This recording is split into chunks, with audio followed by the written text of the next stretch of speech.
Hello friends, नमस्कार। Ganga academy परिवार में आपका हार्दिक स्वागत है, अभिनंदन है। आप सभी गंगा एकेडमी चैनल से आइए, जुड़िए। आज हम आप सभी को आज के क्रम में, आज के इस एपिसोड में बताऊंगा उत्तरवर्ती मुगल शासक में मोहम्मद शाह का शासनकाल।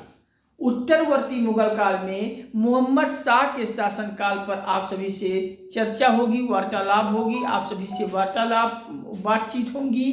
तो मोहम्मद शाह का शासन क्रम कब से कब तक था? तो 1719 से लेकर 1748 ईस्वी तक। 1719 ईस्वी से 1748 ईस्वी तक का जो शासन क्रम था, मोहम्मद शाह का शासन क्रम था। मोहम्मद शाह उत्तरवर्ती मुगल शासक का एक शासक था, जिन्होंने 1719 से 1748 ईस्वी तक शासक बना था। तो आज के क्रम में हम यही पढ़ेंगे उत्तरवर्ती मुगल काल में मोहम्मद शाह के शासनकाल को। तो सेशन पर आप सब आइए, जुड़िए।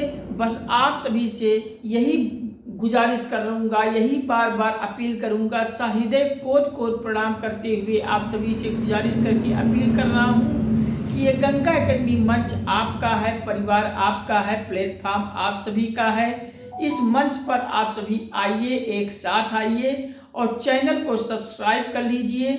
सब्सक्राइब करते ही बगल में घंटी बन जाएगी, उसको भी ऑल पे प्रेस कर लीजिए, जिससे हर वीडियो का नोटिफिकेशन पब्लिश होते ही आपके मोबाइल में सबसे पहले पहुंचे और कोई टॉपिक, कोई वीडियो आप सभी से छूटने ना पाए।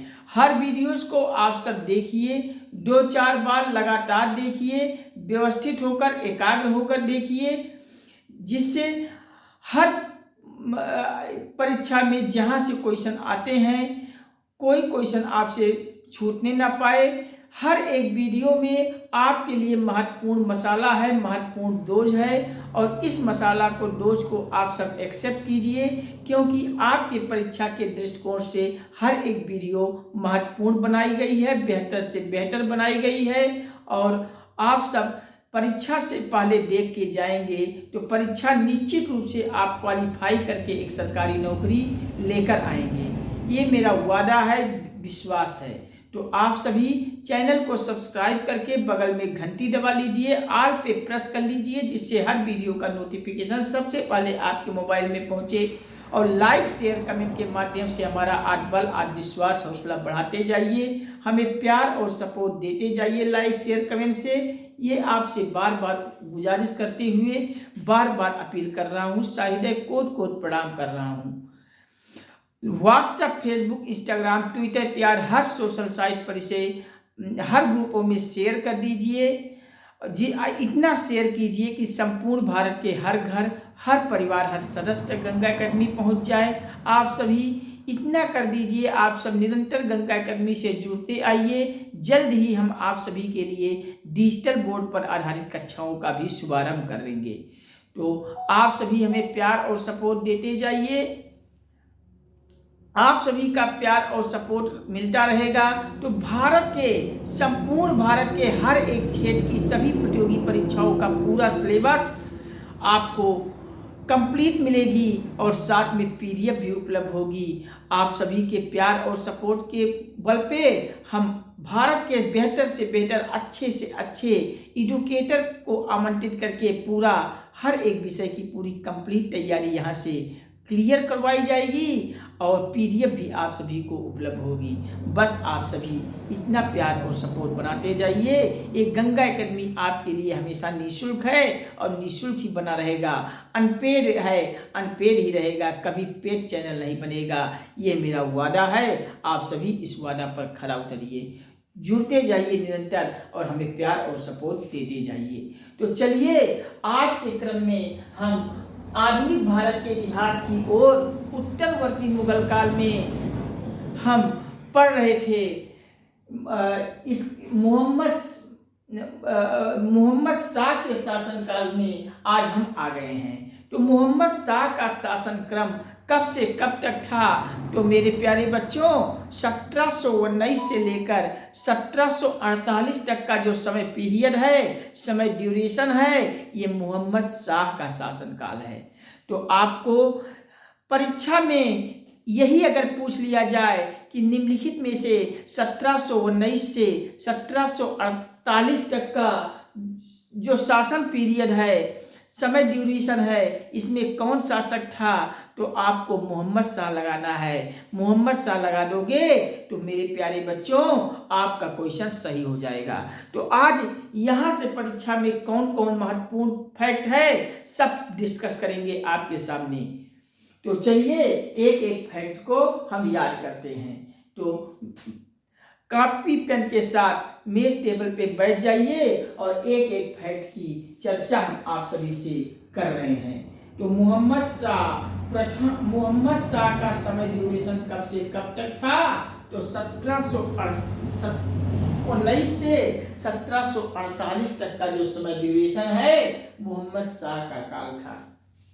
इसमें आप नोट कीजिए कि 1719 से 1748 तक अगर आप थोड़ी कल्पना करें तो ये समय ड्यूरेशन क्या लंबा है क्या? बिल्कुल लंबा है सर। उत्तरवर्ती मुगल शासक के क्रम में अगर देखा जाए तो इससे लंबा कोई शासक नहीं शासन किया था, सबसे लंबा यही किया था। अर्थात औरंगजेब या तो था, तो औरंगजेब की मृत्यु के बाद जब औरंगजेब की मृत्यु हो जाती है तो औरंगजेब की मृत्यु के बाद यह प्रथम ऐसा शासक था जिसका शासनकाल अपेक्षाकृत कैसे कितना रहा?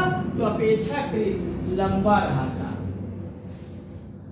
मेरे प्यारे बच्चों आपको मैं हर बार बताता हूँ कि मुगल काल मेन मुगल काल जो था औरंगजेब की मृत्यु तक ही था। औरंगजेब का जब 1707 ईस्वी में मृत्यु हो जाती है तो उसके बाद जो मुगल काल के जितने भी शासक आए सब कहीं ना कहीं कमज़ोर हुए और कमज़ोर होने के नाते यहाँ से मुगल काल के समय अवधि समाप्त हो जाती है और फलता अब अंग्रेजों का एक अधिकार आ जाता है। अंग्रेज पहले फर्रुखसियर के समय में मैंने आपको बताया था कि अपना एक व्यापारिक नीति के उद्देश्य से फर्रुखसियर के शासनकाल में एक प्रतिनिधि दल के रूप में आए थे कि हम भारत में आके व्यापार करेंगे, शासन नहीं करेंगे। उस समय फर्रुखसियर एक गंभीर पीड़ा हो जाने की वजह से पीड़ित था और उस पीड़ा को हरने में अंग्रेज का जो प्रतिनिधि दल था उसमें एक सर्जन भी आया था, उसका नाम मैंने हैमिल्टन आपको बताया था।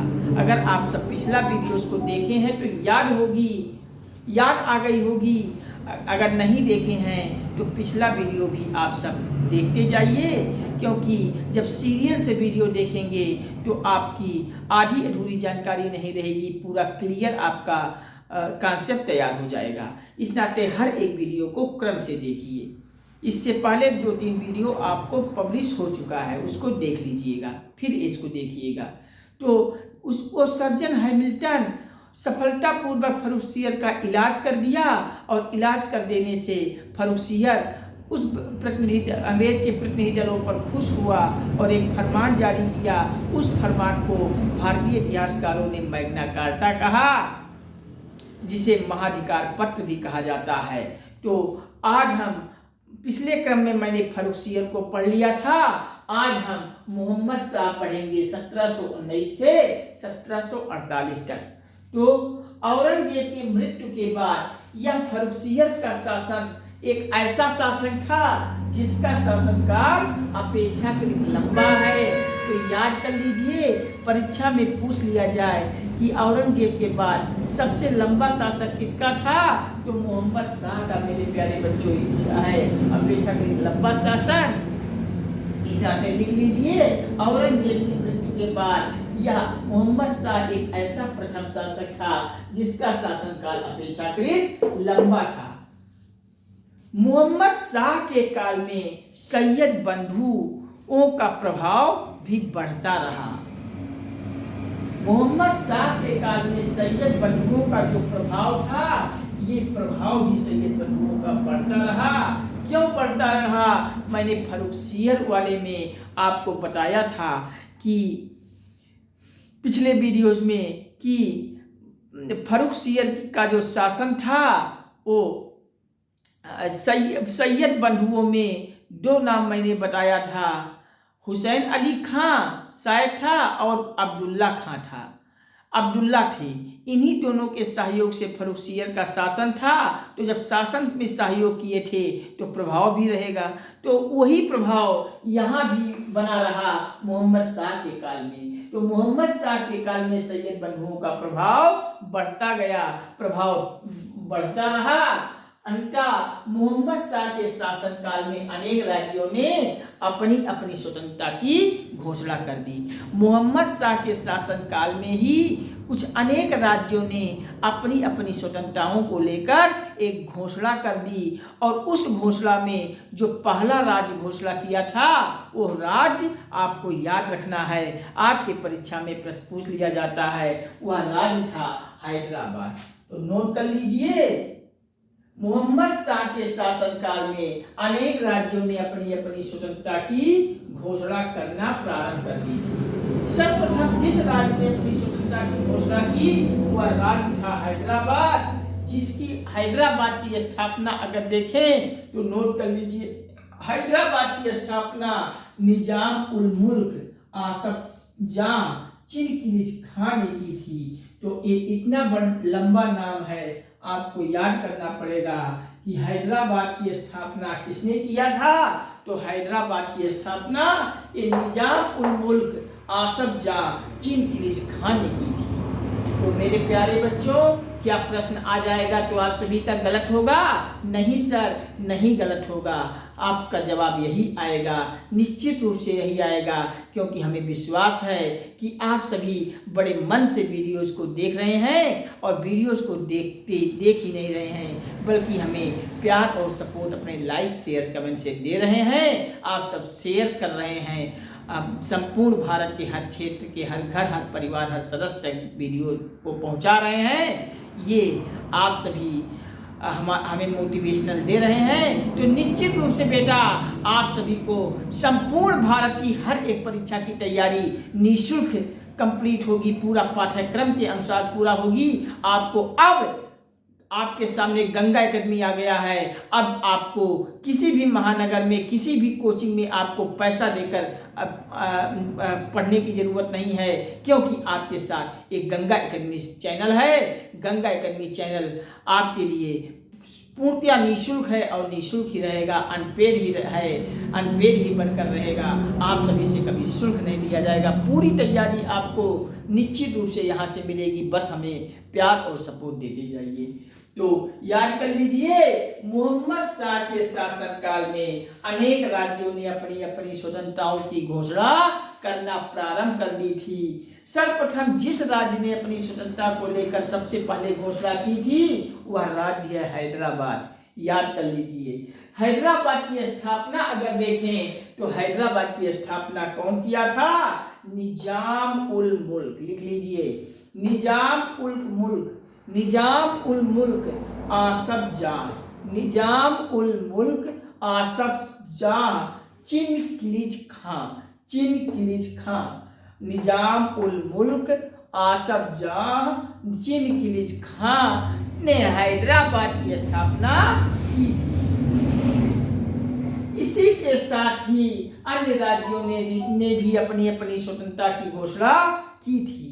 इसी के साथ अन्य राज्यों ने भी अपनी अपनी स्वतंत्रताओं की घोषणा की थी। वो अन्य राज्य कौन थी जिन्होंने अपनी अपनी स्वतंत्रताओं की घोषणा की थी? तो आइए एक दो राज्य हैं, इम्पॉर्टेंट हैं, जो आपके परीक्षा में पूछा जाता है, उसको याद कर लेते हैं। तो उसमें से एक बंगाल है। बंगाल राज्य में की स्वतंत्रता की घोषणा का नेतृत्व कौन किया था? तो अली वर्दी खान नाम याद रखिएगा। बंगाल में अली वर्दी खान नाम याद कर लीजिएगा, क्योंकि बंगाल राज्य का नेतृत्व किया था अली वर्दी खान ने। अब दूसरा अवध याद कर लीजिएगा, अवध का नेतृत्व कौन किया था? तो दो नाम है, एक नाम है अवध का नेतृत्व करने वालों में शहादत खां का और दूसरा बुरहान-उल मुल्क का। तो शहादत खां और बुरहान-उल मुल्क के नेतृत्व से अवध राज्य की भी स्वतंत्रता दी गई। और तीसरा राज्य याद कर लीजिएगा, कर्नाटक। कर्नाटक में कौन नेतृत्व किया था स्वतंत्रता को लेकर? तो याद कर लीजिएगा, सादुतुल्ला खां। सादुतुल्ला खां के नेतृत्व में कर्नाटक राज्य की स्वतंत्रता दी गई। शहादत खां और बुरहान-उल मुल्क के नेतृत्व से स्वतंत्रता मिली अवध को, और अली वर्दी खां के नेतृत्व से स्वतंत्रता मिली बंगाल राज्य को। तो ये तीनों याद कर लीजिए, बंगाल में अली वर्दी खां, अवध में शहादत खां और बुरहान-उल मुल्क का नाम, और कर्नाटक में सादुतुल्ला खां। ये तीनों राज्य इंपॉर्टेंट है, परीक्षा में हर बार आपसे पूछा जाता है, धड़ल्ले से पूछा जाता है। XYZ कोई भी परीक्षा देने जाओगे तो यहाँ अक्सर इसको सवाल आ जाता है। क्वेश्चन बैंक उठाकर देखोगे तो कितनी बार आया है आप संख्या नहीं गिन पाओगे।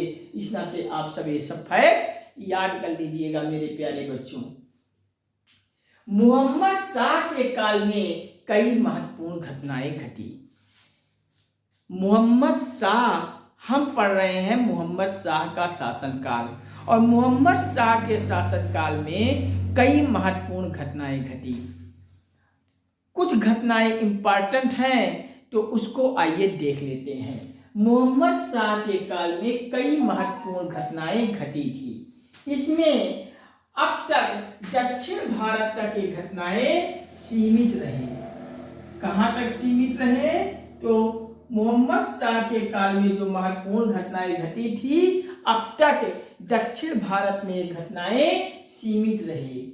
मराठाओं ने शक्तिशाली और साम्राज्यवादी पेशवा, एक शक्तिशाली और साम्राज्यवादी पेशवा आता है बाजीराव प्रथम।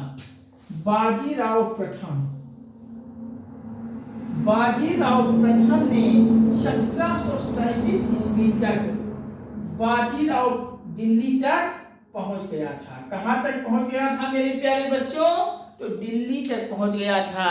याद रखिएगा, मोहम्मद शाह के काल में कई महत्वपूर्ण घटनाएं घटी थी, जिसमें दक्षिण भारत तक ये अब तक सीमित रहे। मराठाओं ने शक्तिशाली और साम्राज्यवादी मराठाओं में एक पेशवा था बाजीराव प्रथम। बाजीराव प्रथम ने दिल्ली तक पहुंच गया था। बाजीराव कहां तक पहुंच गया था?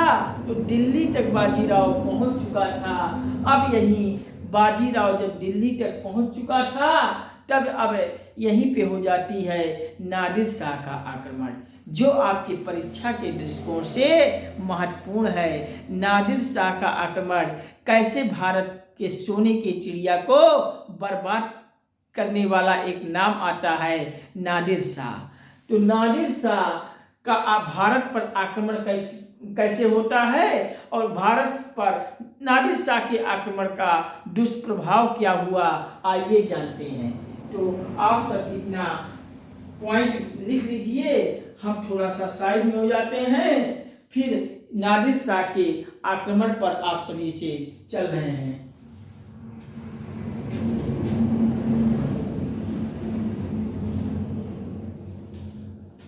उम्मीद करता हूं कि आप सभी को यहाँ तक की जानकारी के कॉन्सेप्ट को तैयार कर लिए होंगे, आप सभी को समझ में आ रही होगी। कहीं आपको कोई कंफ्यूजन है तो हमें कमेंट करके बताइएगा, हम पुनः आपको समझाने का प्रयास करूंगा। तो चलिए अब जानते हैं नादिर शाह का भारत पर आक्रमण। तो मोहम्मद शाह के काल में घटी कुछ महत्वपूर्ण घटना थी। मोहम्मद शाह के काल में घटित कुछ महत्वपूर्ण घटना थी, जिसमें से ये नादिर शाह का भारत पर आक्रमण भी महत्वपूर्ण में ही आता है। और नादिर शाह से संबंधित क्वेश्चन में आपको हर बार मिलता है। कोई भी परीक्षा देने जाओगे वहाँ लगभग अनुमानता यहाँ से क्वेश्चन पूछ लिया जाता है। आप क्वेश्चन बैंक उठा के देखेंगे तो कितनी बार आए हैं संख्या नहीं गिन पाओगे। तो मोहम्मद शाह के काल में घटी एक महत्वपूर्ण घटना थी। थोड़ा सा मैं क्या जल पी सकता हूँ? आप सभी का आदेश है, प्लीज। गला सूख रहा है।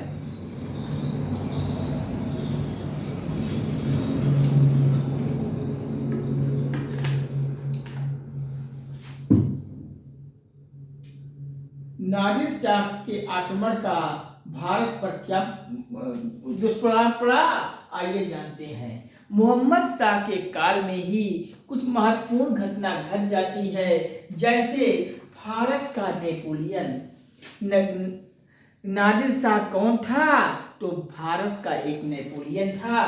आपसे परीक्षा में पूछ लिया जाए फारस का नेपोलियन कौन था, तो फारस का नेपोलियन यही नादिर शाह था। तो फारस का नेपोलियन नादिर शाह भारत पर आक्रमण हो जाती है। ये मोहम्मद शाह के काल में महत्वपूर्ण घटनाओं में से है मेरे प्यारे बच्चों, याद कर लीजिएगा। फारस के नेपोलियन नादिर शाह का भारत पर आक्रमण होती है। और नादिर शाह ने की भारत पर आक्रमण कब होती है? 13 फरवरी 1739 ईस्वी को। तो नादिर शाह ने 13 फरवरी 1739 ईस्वी को भारत पर आक्रमण करता है। तो 13 फरवरी याद कर लीजिएगा सन। नादिर शाह का भारत पर आक्रमण कब होता है? 13 फरवरी 1739। 13 फरवरी 1739। 13 फरवरी 1739। 13 फरवरी 1739 ईस्वी को नादिर शाह का भारत का पर आक्रमण हो जाती है। और ये नादिर शाह का भारत पर आक्रमण मोहम्मद शाह के काल की महत्वपूर्ण घटनाओं में से है। नादिर शाह फारस का नेपोलियन था जो भारत पर आक्रमण कर बैठा। कब? 13 फरवरी 1739 में। कहाँ आक्रमण किया था? क्या मेरे प्यारे बच्चों करनाल का नाम आप सभी को पता है? करनाल कहाँ है? आप सभी कमेंट करके हमें बताइएगा कि करनाल कहाँ है। करनाल कर्नाटक का एक स्थान है।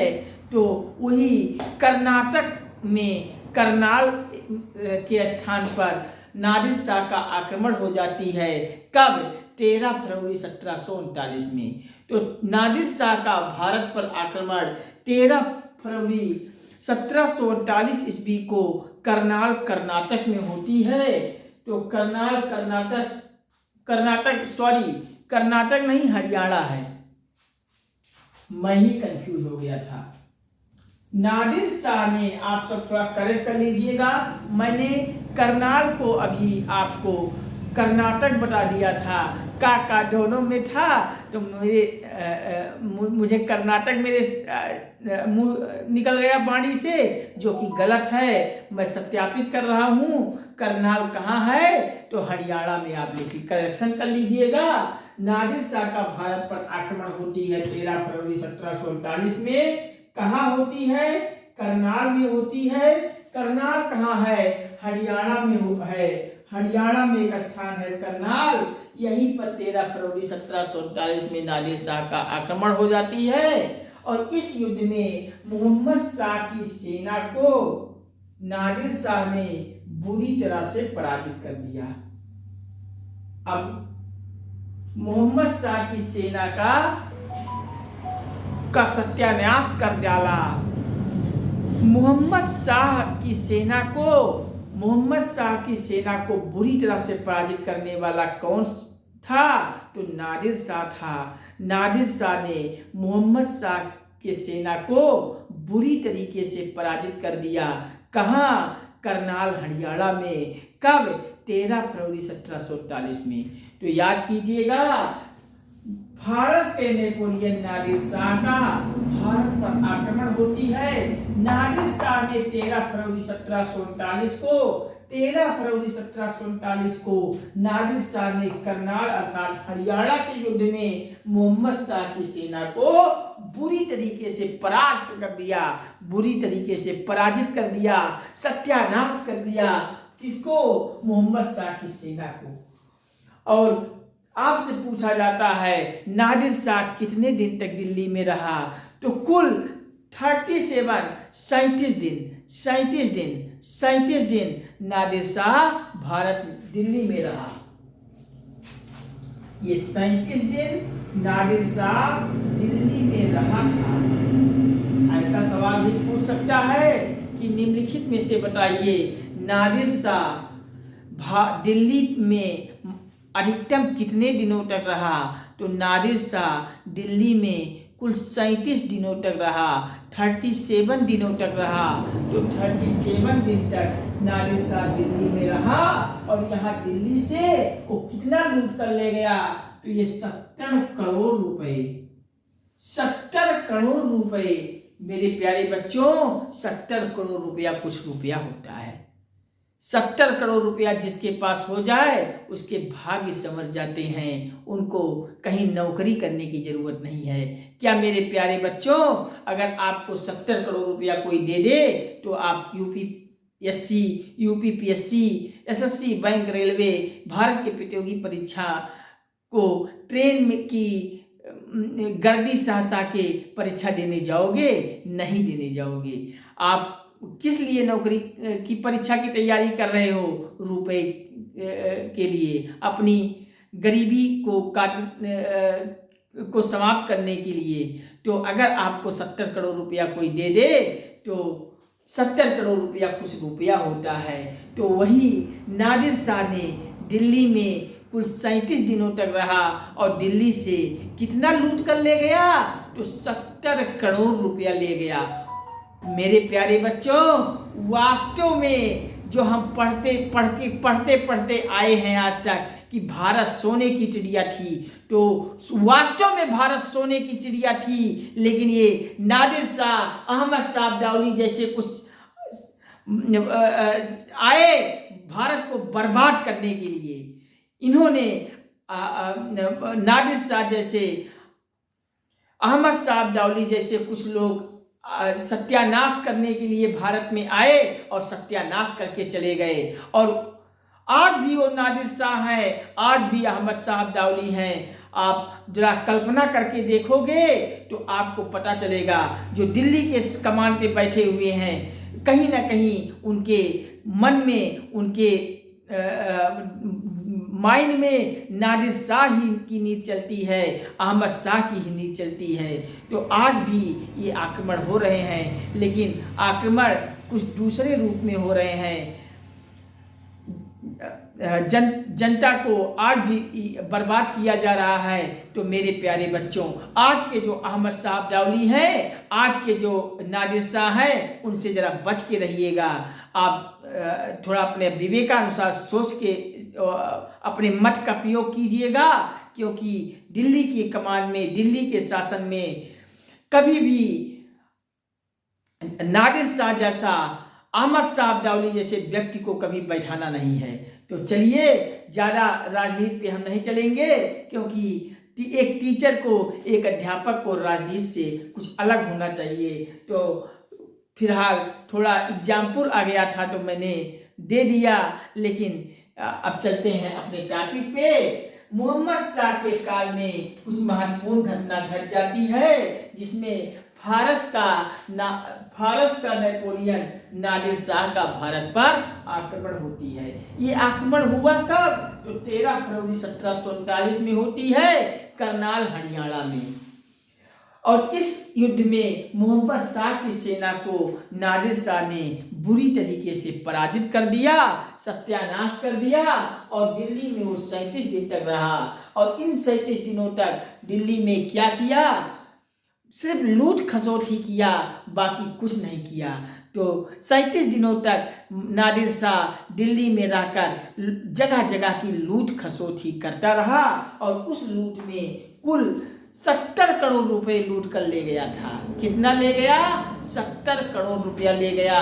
तो याद कीजिएगा, परीक्षा में प्रश्न पूछ लिया जाए कि दिल्ली में कितने दिन तक नादिर शाह रहा, तो 37 दिनों तक रहा।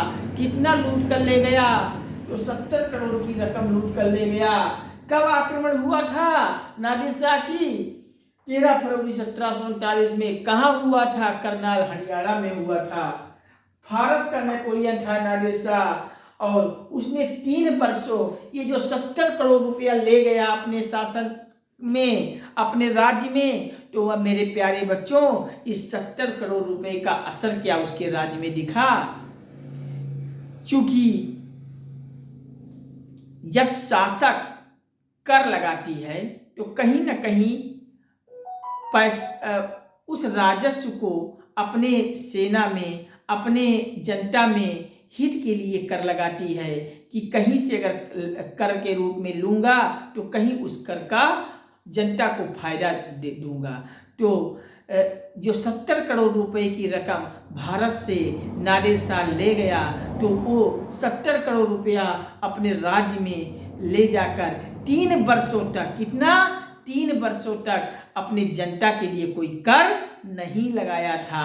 तो याद रखना है कि ये 70 करोड़ की रकम 37 दिन तक दिल्ली में रहकर 70 करोड़ की रकम नादिर शाह लूट कर भारत से ले गया था, और 3 वर्षों तक नादिर शाह अपने राज्य की जनता पर कोई कर नहीं लगाया था, कोई कर नहीं लगाया था। 3 वर्षों तक नादिर शाह ये अपने राज्य में जनता के ऊपर कोई कर नहीं लगाया था, क्योंकि उसके पास ऑलरेडी भारत का 70 करोड़ रुपया था। वह भारत से वापसी के दौरान, जब भारत से नादिर शाह वापसी हुआ, तो अपने साथ कुछ और भी चीजें ले गया था। अब उस चीज को भी याद कीजिएगा, आपके परीक्षा में पॉइंट बन जाएंगे, परीक्षा में पूछ लिया जाएगा कि जब नादिर शाह भारत से वापस हो रहा था तो उस समय भारत से 70 करोड़ रुपए के साथ साथ क्या कुछ और ले गया था? तो बिल्कुल मेरे दोस्तों, बिल्कुल मेरे मित्र, बिल्कुल मेरे भाई, 70 करोड़ रुपया तो लूट कर भारत से ले गया ही गया था। उसके साथ और क्या ले गया? मयूर सिंहासन, शाहजहां का जो मयूर सिंहासन था, तख्त ए ताउस, इसको भी उठा के लेकर गया। शाहजहां का जो मयूर सिंहासन था, तख्त ए ताउस, इसको भी अपने साथ उठा लिया। और कोहिनूर हीरा जो भारत में रखा हुआ था गिफ्ट के तौर पे, इस कोहिनूर हीरा को भी नादिर शाह ने अपने हाथ में कर लिया। तो आपको याद करना होगा, नादिर शाह भारत से वापसी के दौरान क्या क्या ले गया? 70 करोड़ रुपया ले गया। दूसरी चीज, शाहजहां का मयूर सिंहासन ले गया, तख्त ए ताउस, कोहिनूर हीरा भी ले गया। ये तीनों चीज आप याद कीजिएगा, कोहिनूर हीरा, शाहजहां का मयूर सिंहासन, तख्त ए ताउस, और 70 करोड़ की रकम भारत से समेट कर लेकर गया। कौन? नादिर शाह। अब ये नादिर शाह के आक्रमण से को हम सब पढ़ चुके, इतना पॉइंट आप सब याद कर लीजिएगा। आपकी परीक्षा में पूछा जाता है कि नादिर शाह का भारत पर आक्रमण कब हुई? तो 13 फरवरी 1739 में करनाल हरियाणा में होती है। नादिर शाह कहाँ का था? फारस का नेपोलियन था। अब युद्ध में मोहम्मद शाह की सेना को पूरी तरह से पराजित कर दिया, और 37 दिनों तक वह दिल्ली में रहा, और 37 दिनों तक दिल्ली से लूटता 70 करोड़ रुपए की रकम तैयार किया, और 70 करोड़ की रुपया अपने राज्य में ले जाकर अपनी जनता के लिए 3 वर्षों तक कोई कर नहीं लगाया था। और वापसी के दौरान जब भारत से वापस जाने लगा, तो शाहजहां का मयूर सिंहासन भी लेकर गया, तख्त ए ताउस, और कोहिनूर हीरा भी लूटकर उठा ले गया। तो क्या आपको नादिर शाह के आक्रमण से कोई क्वेश्चन में डाउट है? समझ में आया? बिल्कुल सर, आ गया। अगर नहीं आया तो कमेंट जरूर कीजिएगा। तो चलिए अब हम चलते हैं अहमद शाह अब्दाली का भारत पर आक्रमण। एक और आक्रमणकारी भारत पर आया, एक और दुष्ट भारत पर आया और भारत को सत्यानाश कर दिया। जो सोने की चिड़िया भारत कही जाती थी, इन दोनों आक्रमणकारियों ने भारत को कंगाल बना दिया।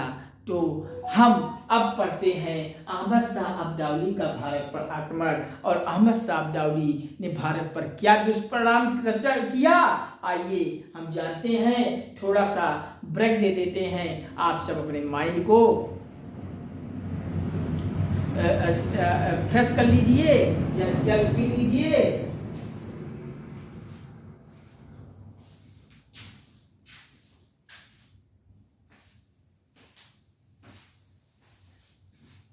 तो चलिए, उम्मीद करता हूं आप सब अपने माइंड को फ्रेश कर लिए होंगे, जल वल पी लिए होंगे। अब हम चलते हैं अहमद शाह अब्दाली का भारत पर आक्रमण। तो अहमद शाह अब्दाली का भारत पर आक्रमण कैसे होता है? तो नादिर शाह का एक उत्तराधिकारी कौन था? तो यही नादिर शाह का आक्रमण जो अभी हमने पढ़ा था, इसके पीछे नादिर शाह का आक्रमण पढ़ा ना, करनाल हरियाणा में 13 फरवरी 1739 वाला। तो वही नादिर शाह का यहाँ एक उत्तराधिकारी था, नादिर शाह का सेनापति भी यही था। तो नादिर शाह ने अपने सेनापति अहमद शाह अब्दाली को अपना ही उत्तराधिकारी बना लिया था। अर्थात नादिर शाह के समय में नादिर शाह का उत्तराधिकारी कौन था? तो नादिर शाह का सेनापति अहमद शाह अब्दाली था। जो हम अहमद शाह अब्दाली का भारत पर आक्रमण को पढ़ने चल रहे हैं, तो ये अहमद शाह अब्दाली कौन था? वही नादिर शाह के सेनापति था, नादिर शाह का सेनापति था। और नादिर शाह ने अपने सेनापति को अहमद शाह अब्दाली को अपना उत्तराधिकारी चुन लिया था। तो नादिर शाह का उत्तराधिकारी कौन था? नादिर शाह का सेनापति अहमद शाह अब्दाली बनता है। अब अहमद शाह अब्दाली नादिर शाह का सेनापति, जो उसका उत्तराधिकारी नादिर शाह का बनता है, जिसे दुर्रे दुरानी भी कहा जाता है। नाम याद रखिएगा, क्योंकि परीक्षा में पूछ लेगा कि निम्नलिखित में से बताइए दुर्रे दुरानी या युग का मोती किसे कहा जाता है? तो दुर्रे दुरानी या युग का मोती अहमद शाह अब्दाली को कहा जाता है। किसको मेरे प्यारे बच्चों? अहमद शाह अब्दाली को। और किस नाम से जाना जाता है? तो दुर्रे दुर्रानी के नाम से भी अहमद शाह अब्दाली को जाना जाता है। युग का मोती भी इसे कहा जाता है। तो परीक्षा में क्या पूछ लेगा कि युग का मोती किसे कहा जाता है, दुर्रे दुरानी किसे कहा जाता है? गलत करोगे क्या? नहीं ना, बिल्कुल नहीं करना है। दुर्रे दुरानी किसको कहा जाता है? अहमद शाह अब्दाली को कहा जाता है। युग का मोती किसे कहा जाता है? तो अहमद शाह अब्दाली को कहा जाता है। अहमद शाह अब्दाली कौन था? अहमद शाह अब्दाली कौन था? तो नादिर शाह का उत्तराधिकार भी था, जो नादिर शाह का सेनापति भी अहमद शाह अब्दाली था। अहमद शाह अब्दाली के भी 1747 से लेकर 1767 के बीच समय ड्यूरेशन याद कीजिएगा।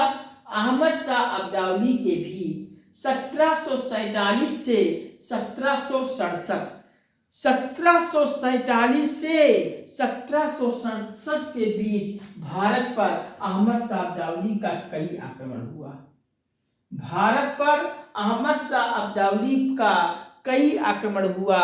इन कई आक्रमणों में लगभग 1747 से लेकर 1767 तक के समय ड्यूरेशन में भारत पर अहमद शाह अब्दाली कई आक्रमण करता है। इसमें पहला आक्रमण अहमद शाह अब्दाली का 1747 ईस्वी में हुआ था। 1747 ईस्वी में अहमद शाह अब्दाली का कई आक्रमण हुआ था, याद कीजिएगा। 1747 में अहमद शाह अब्दाली का कई आक्रमण हुआ था। और इन कई आक्रमणों में अगर हम पहला आक्रमण देखें तो अहमद शाह अब्दाली का पहला आक्रमण होता है 1747 में, और ये 1747 में मानूपुर या सरहिंद का युद्ध हुआ था। मानूपुर या सरहिंद का युद्ध हुआ था 1747 में। इस युद्ध में मोहम्मद शाह के शहजादा थे अहमद शाह, और ये अहमद शाह ने फारसी आक्रमणकारी को पराजित किया था। याद कीजिएगा, अहमद शाह अब्दाली का समय ड्यूरेशन 1747 से 1767 के था, और 1747 से 1767 के बीच भारत पर यहाँ कई आक्रमण होता है। इसमें पहला आक्रमण 1747 में होता है। कहाँ होता है? मानूपुर या सरहिंद के युद्ध में होता है। और इस मानूपुर और या सरहिंद के युद्ध में मोहम्मद शाह का एक शहजादा था। क्या नाम है? तो मोहम्मद शाह का शहजादा अहमद शाह था, और ये अहमद शाह ने इस फारसी आक्रमणकारी को पराजित किया था। किसको? यही अहमद शाह अब्दाली को। तो आपसे अगर पूछा जाए कि निम्नलिखित में से बताइए अहमद शाह अब्दाली को पराजित करने वाला शासक कौन था, तो अहमद शाह अब्दाली को पराजित करने वाला शासक ये अहमद शाह था, जो कि मोहम्मद शाह का शहजादा था। ये मोहम्मद शाह का शहजादा अहमद शाह था, और ये मोहम्मद शाह का शहजादा अहमद शाह अब्दाली को पराजित कर दिया था। तो अब अहमद शाह अब्दाली की भी शक्ति खत्म हो जाती है, अहमद शाह अब्दाली का भी कहानी खत्म हो जाती है। अहमद शाह अब्दाली को पराजित किया था मोहम्मद शाह का शहजादा अहमद शाह। याद कीजिएगा, मोहम्मद शाह का शहजादा अहमद शाह अब्दाली को पराजित किया था। निम्नलिखित में से बताइए अहमद शाह अब्दाली, निम्नलिखित में से बताइए अहमद शाह अब्दाली को पराजित कौन किया था? तो अहमद शाह अब्दाली को पराजित करने वाला मोहम्मद शाह का शहजादा था। मोहम्मद शाह का शहजादा अहमद शाह अब्दाली ने अहमद शाह अब्दाली को पराजित कर दिया था, और मोहम्मद शाह को संगीत से बड़ा प्रेम था। एक क्वेश्चन और मिल गया, निम्नलिखित में से कौन सा शासक उत्तरवर्ती मुगल काल में था? कौन सा मुगल काल का शासक था जिसे संगीत से प्रेम था? तो मेरे प्यारे बच्चों, संगीत से प्रेम मुगल काल में अहमद शाह को था। मोहम्मद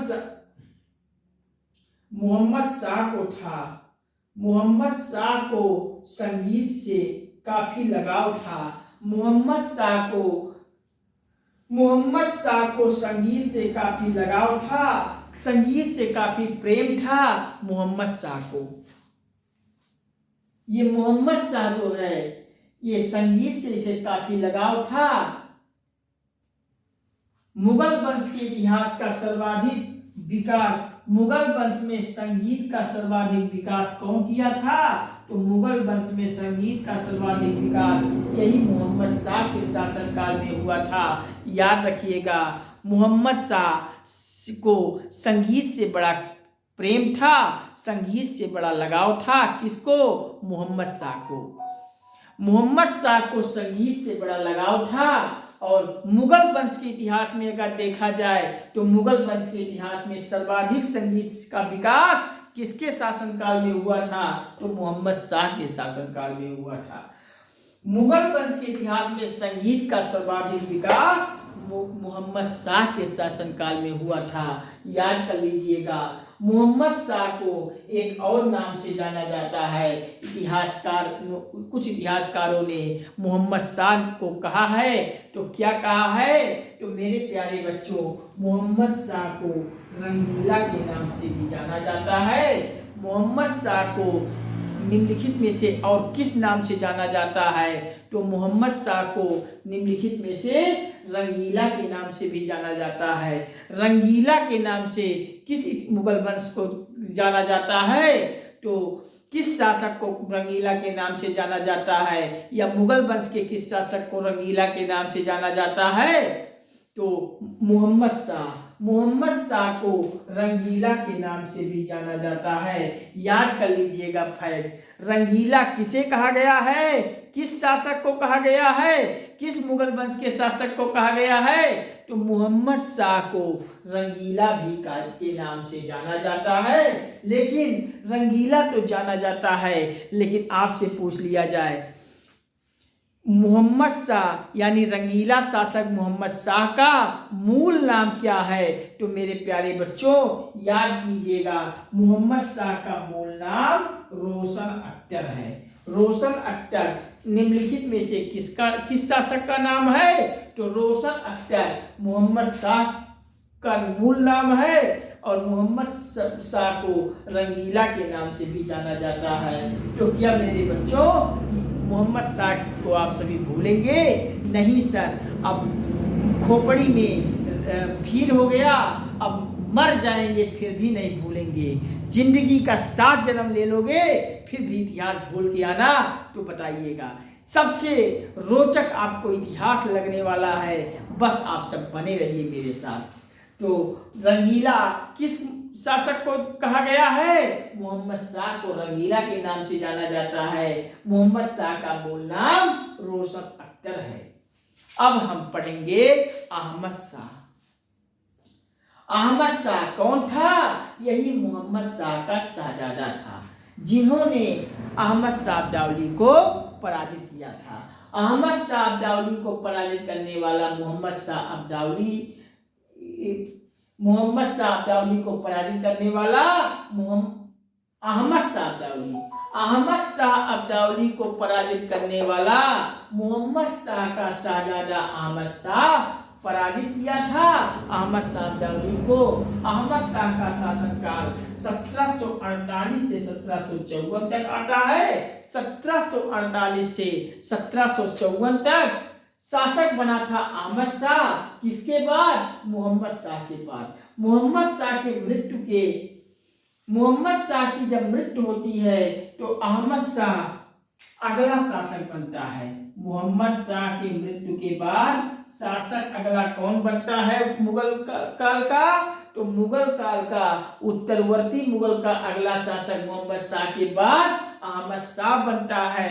मोहम्मद शाह का ये शहजादा था, और इन्होंने सफदरजंग को अपना वजीर बनाया था।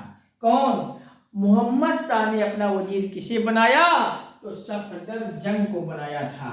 सफदरजंग को अपना वजीर बनाया था अहमद शाह ने। अहमद शाह ने सफदरजंग को अपना वजीर बनाया। इसके समय में अहमद शाह अब्दाली के भी कई आक्रमण हुए। अहमद शाह अब्दाली के कई आक्रमण हुए थे अहमद शाह के समय में। तो लिख लीजिएगा, हेडिंग डालिएगा, अहमद शाह 1748 से 1754 तक आता है। 1748 से 1754 तक का समय पीरियड अहमद शाह का है। मोहम्मद शाह की जब मृत्यु होती है तो उसके मोहम्मद शाह की मृत्यु के बाद मोहम्मद शाह का शहजादा अहमद शाह अगला शासक बनता है। और इन अहमद शाह ने अपना वजीर किसे बनाया था? तो सफदरजंग को अपना वजीर बनाया था। अहमद शाह के समय में अहमद शाह अब्दाली के कई आक्रमण होते हैं, तो आपके परीक्षा के दृष्टिकोण से महत्वपूर्ण नहीं है, तो इसको मैं यहीं पे समाप्त करता हूँ। अगला शासक का नाम पढ़ेंगे, नोट कर लीजिए हेडिंग, आलमगीर द्वितीय। आलमगीर द्वितीय का शासन पीरियड कब है? 1754 से 1759। तो अब हम नेक्स्ट क्लास में आप सभी से फिर बीच आऊँगा, बहुत जल्द आऊँगा, और वहाँ पढ़ेंगे 1754 से लेकर 1759 की कहानी आलमगीर द्वितीय। 1754 से 1759 की कहानी में हम किस शासक को पढ़ेंगे? आलमगीर द्वितीय। तो हेडिंग डाल लीजिए, आलमगीर द्वितीय ब्रैकेट में 1754 से 1759। ये 1754-1759 के बीच में आलमगीर द्वितीय शासक बनता है, और इसके बारे में जानते हैं कल फिर मिलेंगे आप सभी से बहुत जल्द। आज के सेशन में इतना ही। बस आप सभी से यही गुजारिश करूंगा, यही बार बार अपील करूंगा, यही तहे दिल से कोट कोट प्रणाम करते हुए, साहृदय प्रणाम करते हुए आप सभी से गुजारिश करते हुए अपील करूंगा कि मेरे प्यारे बच्चों, चैनल को सब्सक्राइब करके घंटी को ऑल पे प्रेस कर लीजिए। वीडियोस को बनाने में बड़ी एनर्जी खर्च होती है मेरे प्यारे बच्चों। रात दिन हम आपके लिए वीडियो बनाने में गंवा देते हैं, तो थोड़ा आपका पैसा नहीं लगेगा, सब्सक्राइब जरूर कर लीजिएगा। और सब्सक्राइब करते ही बगल में घंटी भी दबा लीजिएगा, जिससे हर वीडियो पब्लिश होते ही सबसे पहले आपके मोबाइल में पहुंचे, आपका कोई टॉपिक, कोई वीडियो छूटने ना पाए, आपकी तैयारी बेहतर से बेहतर होती रहे। आपके साथ हम जुड़ चुके हैं, आप भी मेरे साथ जुड़ जाइए और जरा चैनल पर प्यार और सपोर्ट देते जाइएगा। लाइक शेयर कमेंट के माध्यम से, लाइक शेयर कमेंट के माध्यम से हमारा आत्मबल, आत्मविश्वास, हौसला बढ़ाते रहिएगा। हमें प्यार और सपोर्ट देते जाइएगा। चैनल को व्हाट्सएप, फेसबुक, इंस्टाग्राम, ट्विटर इत्यादि हर सोशल साइट पर इतना शेयर कीजिए कि संपूर्ण भारत के हर घर, हर परिवार, हर सदस्य तक पहुंचा दीजिए। और आप सब हर संपूर्ण भारत से हर घर, हर परिवार, हर सदस्य आप सब जुड़ते आइए। गंगा एकेडमी से आप सब निरंतर जुड़कर हमेरा आत्मबल, आत्मविश्वास, हौसला लाइक शेयर कमेंट के माध्यम से देते जाइए, प्यार सपोर्ट देते जाइए। निश्चित रूप से संपूर्ण भारत की हर एक प्रतियोगी परीक्षा की तैयारी का पूरा पाठ्यक्रम आपको आपके घरों से ही कंप्लीट करवाएंगे। आपको कहीं नहीं जाना होगा तैयारी करने के लिए। बस आप अपने घर से गंगा एकेडमी यूट्यूब चैनल के माध्यम से पूरा संपूर्ण कोर्स की तैयारी संपूर्ण भारत के हर एक क्षेत्र की करेंगे। साथ में पीडीएफ भी आप सभी को उपलब्ध कराएंगे। आप सभी का प्यार और सपोर्ट मिलता रहा तो भारत के बेहतर से बेहतर एजुकेटर, भारत के बेहतर से बेहतर, अच्छे से अच्छे एजुकेटर को यहाँ आमंत्रित करके पूरा सिलेबस कंप्लीट करवाएंगे। पीडीएफ भी आप सभी को उपलब्ध होगा। बस आप सभी प्यार और सपोर्ट हमें देते जाइए। यही आपके प्यार और सपोर्ट का मैं आकांक्षी हूँ। प्लीज़ इतना कर दीजिएगा। आप सभी से कोट को साहित्य प्रणाम करता हूँ।